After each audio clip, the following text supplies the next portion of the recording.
Probably no generation has grown up as immersed in technology and information as this one. And for some Ontario teens, the result is incredible innovation and doing great things very early in their lives. Let's meet two who were recently selected as part of an international cohort that will receive support and training from the Knowledge Society and the Matheson Foundation.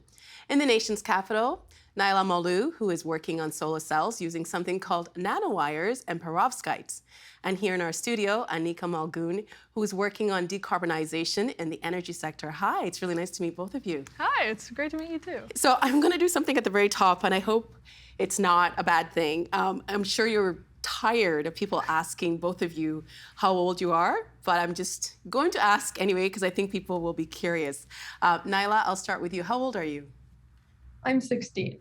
And Anika? I'm 16 as well. Does it bother you that people are always like, how old are you? I actually haven't gotten that question too much. Okay, all right, well, that's not too bad. Anika, I'm gonna start with you. So you're doing something where you're leveraging machine learning to optimize long duration energy storage on the grid.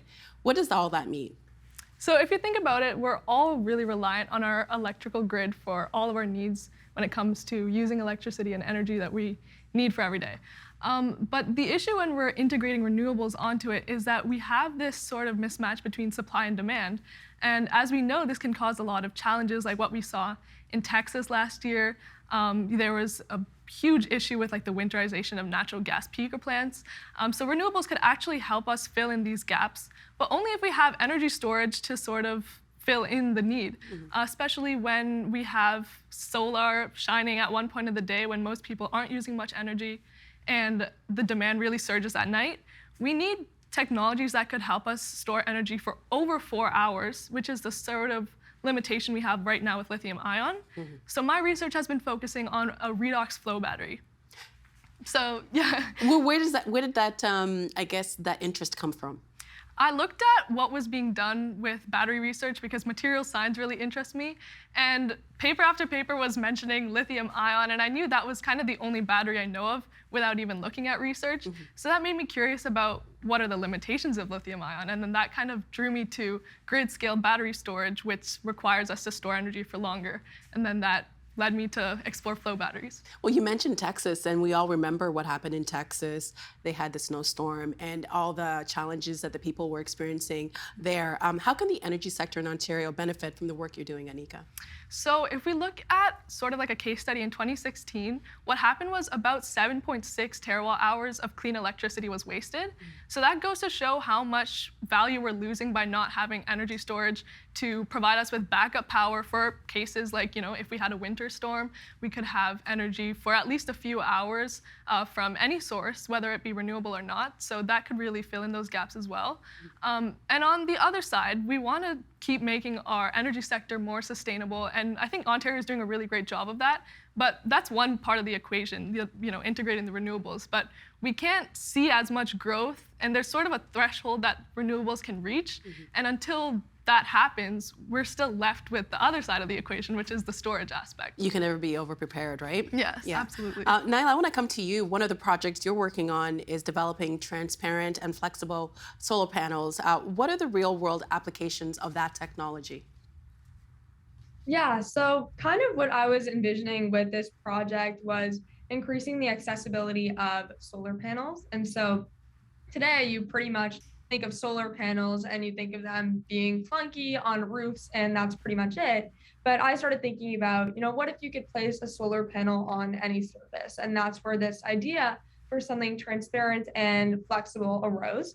And so kind of my aim here, I'm still working on basic proof of concepts right now, but after I get something with a desired efficiency, then I'll start focusing on specific applications, like having solar cells on a window or a car screen or a phone screen. This phone screen idea is especially interesting to me because if you could have the sun charging your phone, that would be pretty cool. And so those are a few applications of that idea. Well, real world application, you don't have to worry about where's my charger, right? Exactly. Pretty nice. Well, Naila, you and Anika are both, you both participated in the Knowledge Society's Global Innovation Program. What is the Knowledge Society? So the Knowledge Society is basically a student accelerator with a specific focus on exponential technologies. So it's kind of like a 2-year program. Anika and I did both years, I think. And it really kind of teaches you how to take exponential technologies and apply them to real world problems. So before I joined the Knowledge Society, I did have a big interest in renewable energies and the environment. And I knew it was something down the line that I hopefully was going to pursue, but I wasn't really doing anything about it. And then when I joined the Knowledge Society when I was in grade 9, that's when I started being told, if you have an interest, start building now.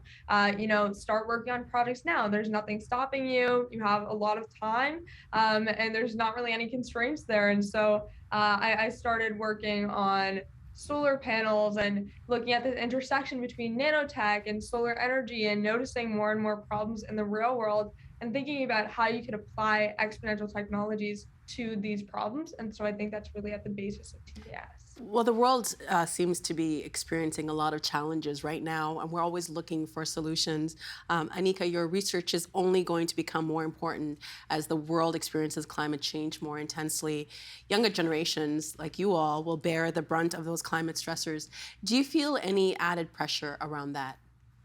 I would say that's not something I think about too much because I think we're sort of all in this together. Like whoever's on the planet right now, like we're aware of it.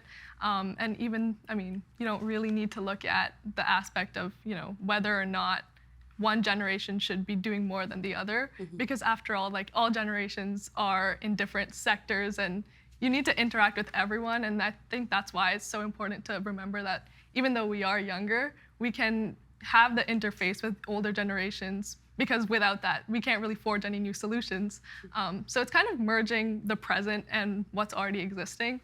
So I don't think there's much pressure so much as there is sort of a motivation to go out into the world and see why are the problems existing, and then understanding from people that have been working in it for so many years and making use of that. So maybe like collaborating on finding solutions. Yeah, for sure. Naila, I want to ask you that question. Do you feel any added pressure to find solutions to these problems?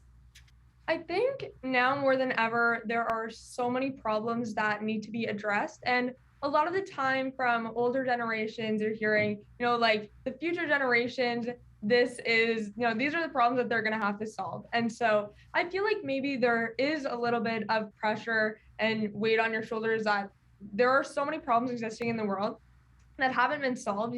Sometimes our governments have failed us and we're left with an abundance of issues like climate change, with which Anika and I are both currently working on projects within. And so I feel like that pressure can lead to motivation and finding your own passions within these fields. And so I think the pressure that I kind of felt with climate change did lead me to start working on my own projects. And so there are kind of pros and cons of that. But definitely there are a lot of problems that need to be solved, and a lot of that is going to fall on future generations. And I'm guessing too, one of the cons must be, it probably comes up where people look at your age and they're like, oh, you're so young and you're focusing on all these innovations when you should just be a teenager. I think growing up, older people have these assumptions on what interests younger people. What's it like for you to be a teenager working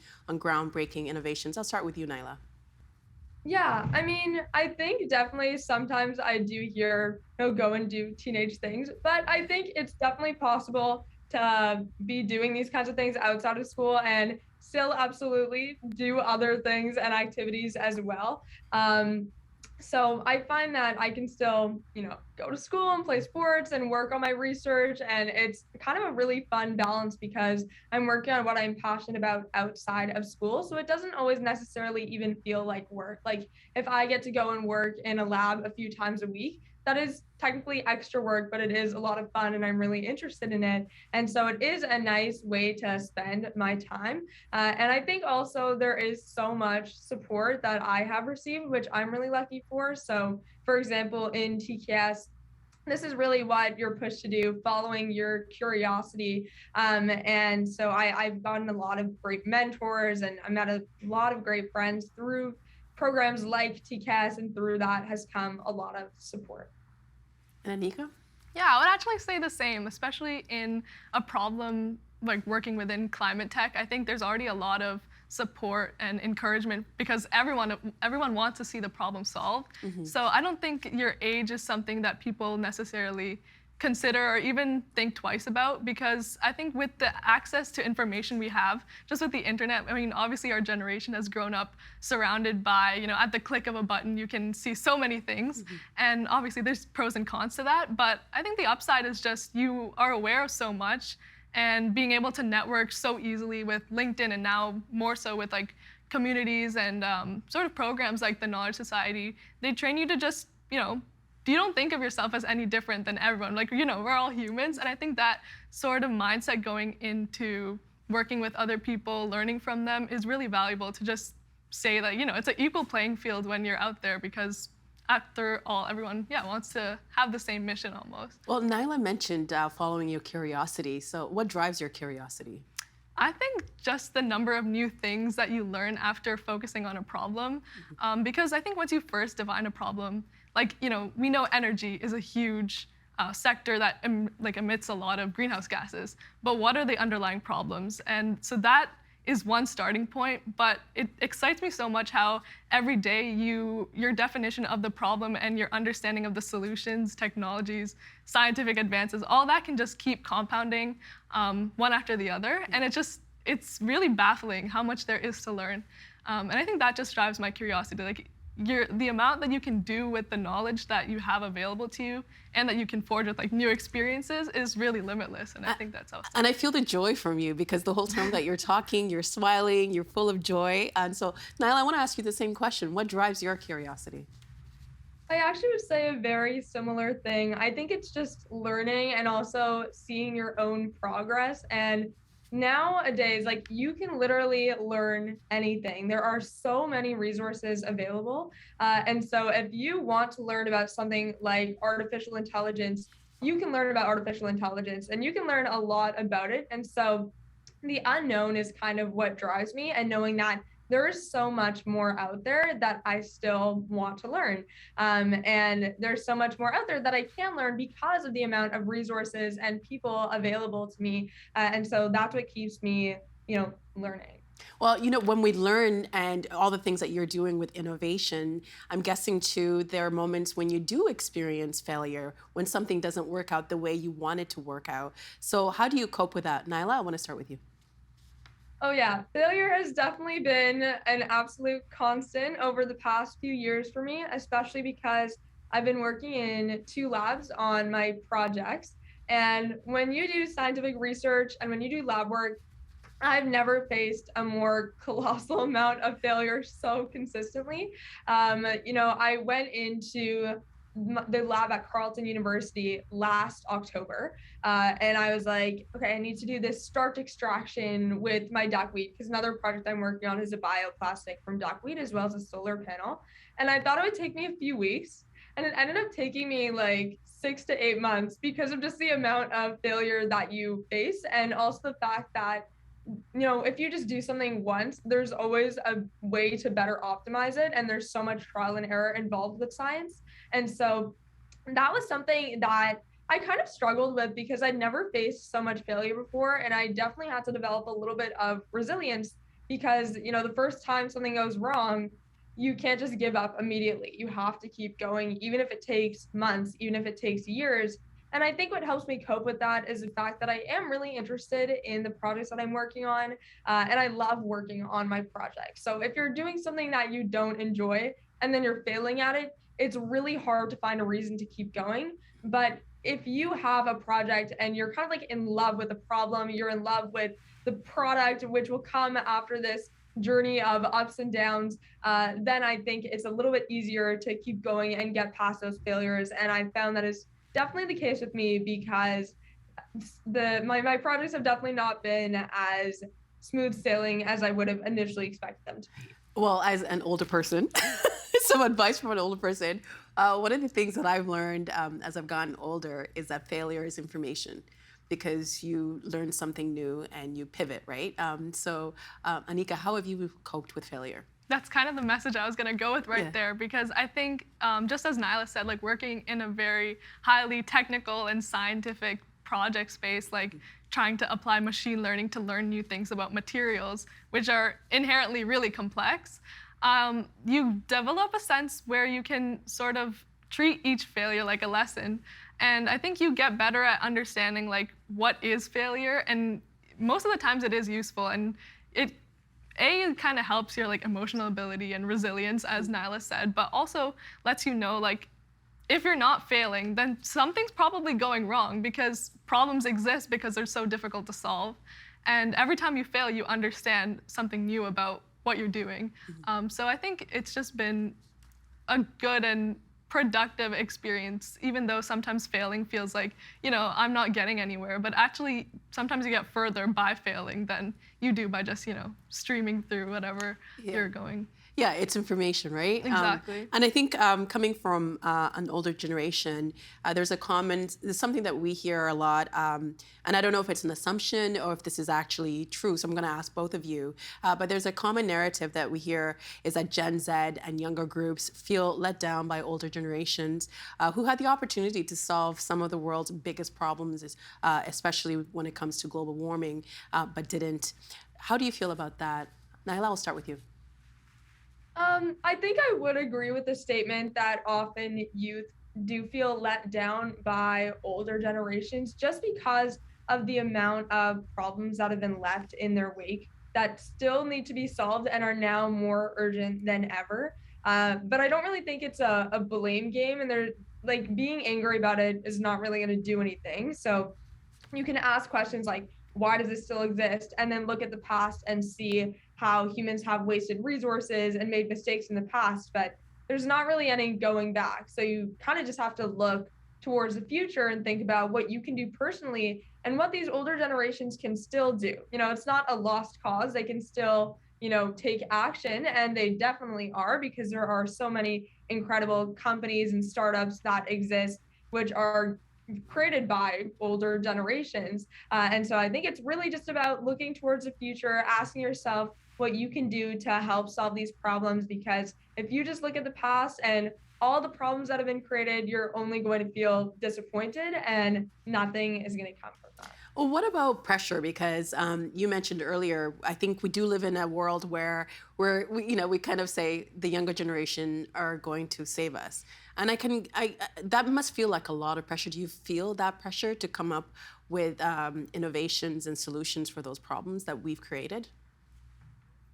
Personally, I would say, to an extent you do. But I think the thing about having this pressure is that you have to make it something valuable. Like, as she said, like getting angry and placing blame, like these aren't really useful things, and they're mostly just full of negativity. So I think there is a certain degree of feeling like, if I'm not gonna do it, then who else is? But I think that's also exciting because you realize that there are people solving. I think once you understand a problem and your understanding of it keeps going forward, then you realize that it's a lot more nuanced and complicated than you think. And you realize there are different, whether it be research institutions or solutions within government, whatever, et cetera, that are going towards a bigger problem. And then you understand that what's left for you as Gen Z or whatever to do is to actually bring those to sort of being useful and maybe fill in some gaps that you notice. So it's not fully on your shoulders, but really to make use of what you already see out there. And when you think about the future and what you're going to do when you finish school and you finish university, Naila, do you think that your generation is hesitating to enter the trades? Right. I mean, I don't necessarily think so. I mean, if you look at something like mechanics, it is increasingly complex, but all of these, areas are crucial to solving problems. And I think by being in a program like the Knowledge Society, you see just how much diversity there is in interests. And honestly, being in TKS gave me a lot of hope because you are constantly surrounded by such talented people who are working towards their ambitions, and they're all so, so different. And so I think, in the future, we're going to see a bunch of people making impact across like a large variety of industries. And Anika, can anything be innovative anymore? I think that is an interesting question. Definitely could be at like a game night somewhere and get a bunch of researchers arguing. But I think everything's sort of rooted in some past innovation, or I mean, even if it wasn't called innovation back then, like you don't just come up with scientific principles. You don't just come up with new, you know, sort of foundations. And while the definitions of what foundations we have in different subjects like physics, chemistry, they also do evolve over time once we make new breakthroughs, everything builds onto our previous understanding. However, I do think that my definition of innovation when it comes to actually making something new is it providing like value in some way to society and solving problems? And that might just be me, but I think there is innovation. You know, we see it all around us, and the definition might change in different people's heads, but it is, you know, what it is. And Naila, I'll give you 30 seconds to answer that. Can anything be innovative anymore? Yeah, I definitely think so. And honestly, by doing scientific research, you see the large amount of innovation that does exist across so many different industries. There are so many groundbreaking solutions out there that are either making an impact now or are going to make an impact. So definitely innovation is still out there. It was so fun talking to you both. I learned so much, and I'm so excited to see where your futures go. Thank you so much for being on the program. We really appreciate your time, both of you. Thank you. The Agenda with Steve Paikin is made possible through generous philanthropic contributions from viewers like you. Thank you for supporting TVO's journalism.